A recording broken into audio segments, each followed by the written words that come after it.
Shalom, terima kasih atas waktu dan kesempatan yang diberikan kepada kami kelompok 3 untuk mempresentasikan hasil kerja kami. Saya akan memperkenalkan nama-nama kelompok, yaitu Metina Bayage, Musa Syatan, Nidi Seprianus Nenoliu, Only Lipnia Titaneo, Ofriana Boimau, dan saya sendiri, Norci Rosalina Soleh. Di sini saya akan menjelaskan secara singkat tentang perkembangan gereja Protestan di Indonesia sejak tahun 1800. Yang pertama, perubahan di Indonesia dan Eropa. Pada permulaan abad ke-19, keadaan di Indonesia sudah mengalami perubahan yang cukup besar dibandingkan dengan situasi pada abad-abad sebelumnya. Hal ini pertama-tama berlaku di bidang agama. Pada waktu orang-orang Barat untuk pertama kali datang ke Indonesia, mayoritas orang-orang Indonesia masih menganut agama suku atau Hindu. Pada tahun 1500, agama itu dianut oleh penduduk Aceh dan Sumatera Timur dan oleh kerajaan-kerajaan di pantai utara, Pulau Jawa, selanjutnya juga Ternate dan lain-lain. Tetapi dalam tahun 1800, agama Islam secara garis besar sudah menduduki daerah yang sekarang. Agama Hindu hanya dianut lagi di Bali.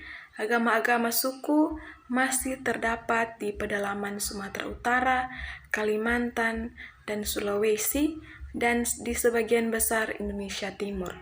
Lagi pula pengetahuan akan agama Islam di kalangan penganutnya mulai menjadi semakin mendalam berkat hubungan-hubungan dengan Jazirah Arab. Pada abad ke-16, di kawasan Nusantara terdapat sejumlah negara yang merdeka yang dapat bergaul dengan pandangan dari Barat sebagai yang sama sederajatnya. Tetapi pada akhir abad ke-18, kemerdekaan itu sudah sangat berkurang. Sebagian besar Pulau Jawa dan sejumlah daerah strategis di pulau-pulau lain sudah menjadi jajahan orang-orang Belanda, dan negara-negara yang masih merdeka dipandang oleh Belanda sebagai yang termasuk wilayah kekuasaannya. Sekitar tahun 1800, mulailah suatu babak baru dalam sejarah gereja di Indonesia. Orang-orang Indonesia dan orang-orang Belanda yang bertemu dalam babak ini sudah mengalami perubahan dibandingkan dengan periode sebelumnya. Mayoritas orang-orang Indonesia pada abad ke-19 menganut Islam. Orang-orang Belanda sendiri sudah terpengaruh oleh aliran-aliran pencerahan dan pietisme. Rasa superioritas mereka terhadap orang-orang Indonesia pada masa ini lebih hebat lagi, tetapi dorongan untuk mengabarkan Injil ke antara mereka ini menjadi lebih kuat pula. Kemudian, Gereja Protestan di Hindia Belanda Indonesia. Pada tahun 1814, Joseph Kam bersama 2 rekannya tiba di Indonesia. Setelah 10 tahun lebih, dialah pendeta pertama yang berhasil diutus dari negara Belanda ke Indonesia untuk melayani orang-orang Kristen di sana. Ia telah diutus oleh beban swasta, yaitu suatu lembaga pekabaran Injil. Tetapi setibanya di Indonesia, ia disuruh pemerintahan bekerja di jemaat-jemaat yang sejak zaman VOC telah diasuh oleh negara dan yang di kemudian hari dinamakan Gereja Protestan di Indonesia. Pada tahun 1807, pemerintah menyatakan bahwa untuk selanjutnya di daerah-daerah jajahan akan berlaku kebebasan beragama oleh orang-orang Inggris yang dari tahun 1811 sampai dengan 1816 berkuasa di Indonesia. Kebebasan tersebut diteguhkan dan diperluaskan. Untuk seterusnya, negara akan bersikap netral di bidang agama. Tidak akan ada lagi gereja negara, Bahkan negara tidak akan memihak kepada agama Kristen lagi. Pernyataan ini adalah sesuai dengan asas-asas pencerahan. Slide yang berikutnya akan dibacakan oleh Saudara Nidi Siprianus Nenolio. Baik, terima kasih atas waktu dan kesempatan. Saya akan melanjutkan slide yang berikutnya. Akan tetapi, ada dua kenyataan yang menghambat pelaksanaan secara penuh, yaitu yang pertama, di Indonesia terdapat sejumlah jemaat bekas asuhan VOC. Sebagai ilahi waris VOC, pemerintah tidak bisa melepaskan jemaat-jemaat itu begitu saja. Yang kedua, pemerintah sadar bahwa orang-orang yang beragama Islam rata-rata bersikap lebih memusuhi kekuasaan orang-orang Belanda daripada orang-orang Kristen. Yang bagian C, lembaga-lembaga pekabaran Injil.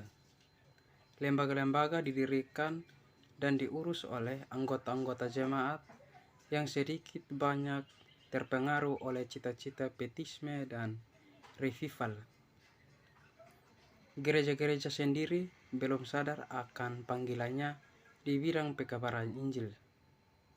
Makanya, dalam lembaga-lembaga PI, itu kita menentukan ciri-ciri yang mengingatkan kita kepada cita-cita tersebut. Bagian A, kebanyakan lembaga-lembaga itu tidak mengikat diri kepada gereja tertentu. Yang mendirikannya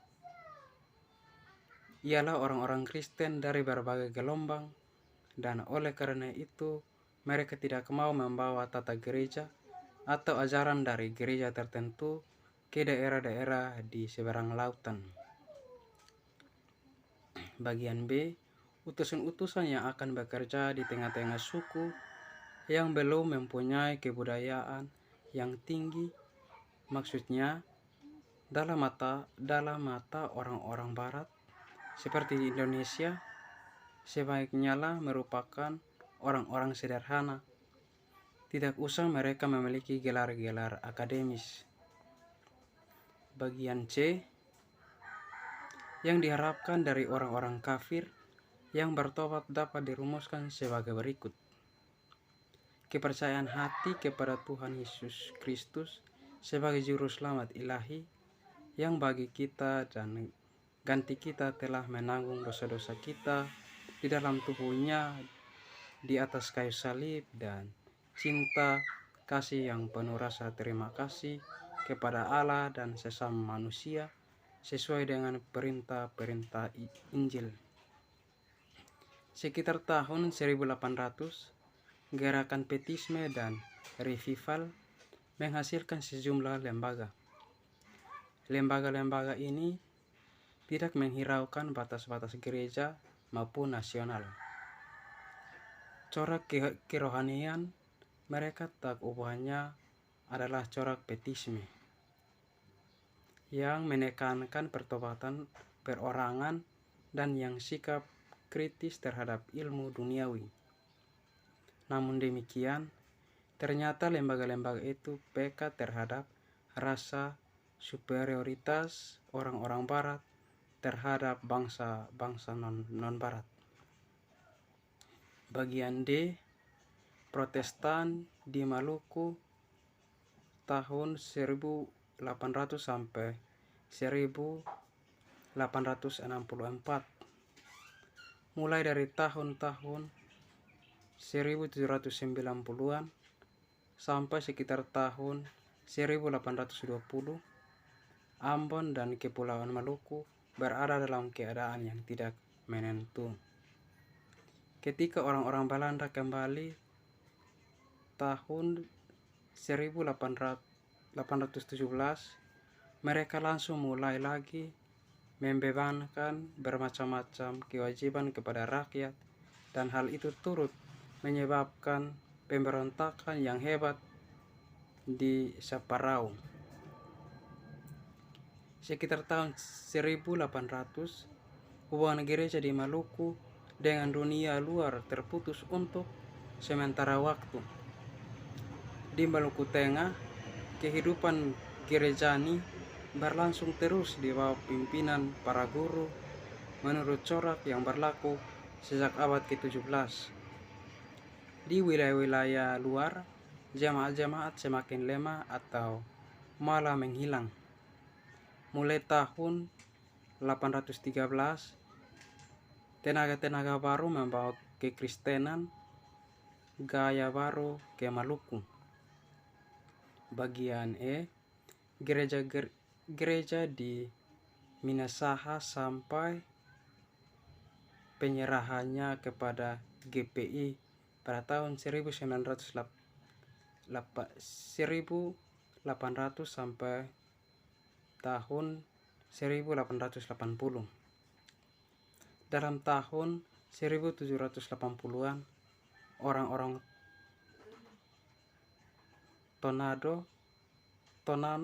Tonano menyatakan keinginannya untuk masuk Kristen, dan VOC mengirimkan seorang pendeta dari Ternate. Namanya Adams.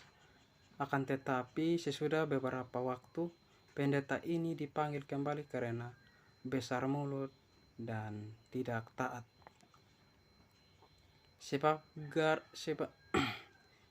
jarak antara Minasa dan pusat, sehingga para sendeling bergantung kepada ragam pegawai-pegawai setempat. Dan residen dan kontroler yang mendukung sendeling, walaupun dengan alasan bahwa selending merupakan alat yang berguna dalam mengatur Minasaha dan membawa kebudayaan penduduknya. Terima kasih. Slide yang berikut akan dilanjutkan oleh teman kami Only. Baik, saya akan melanjutkan slide berikut. Gereja di Timor dan sekitarnya sampai NZG menarik diri.